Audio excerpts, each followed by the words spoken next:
আসসালামু আলাইকুম ও রহমতুল্লাহি ওয়া বারাকাতুহু।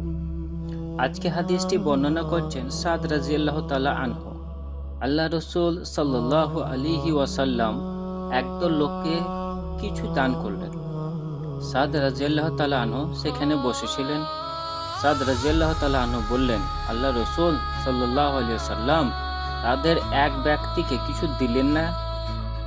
সেই ব্যক্তি আমার নিকট তাদের চেয়ে অধিক প্রিয় পছন্দের ছিল। তাই আমি আর্জ করলাম, হে আল্লাহ রসুল, অমুক ব্যক্তিকে আপনি বাদ দিলেন কেন? আল্লাহর শপথ, আমি তো তাকে মুমিন বলেই জানি। তিনি বললেন, না, মুসলিম। তখন আমি কিছুক্ষণ নীরব থাকলাম। অতঃপর আমি তার সম্পর্কে যা জানি তা ব্যক্ত করার প্রবল ইচ্ছা হলো। তাই আমি আমার বক্তব্য আবার বললাম, আপনি অমুককে দান থেকে বাদ রাখলেন?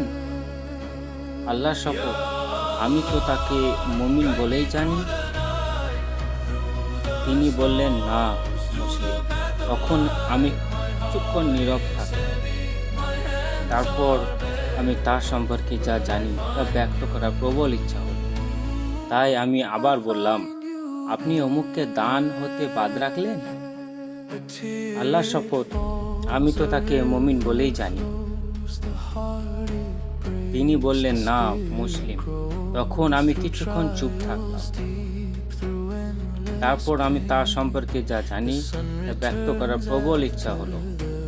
তাই আমি আমার বক্তব্য আবার বললাম। আল্লাহ রাসূল সাল্লাল্লাহু আলাইহি ওয়াসাল্লাম পুনরায় সে একই জবাব দিলেন।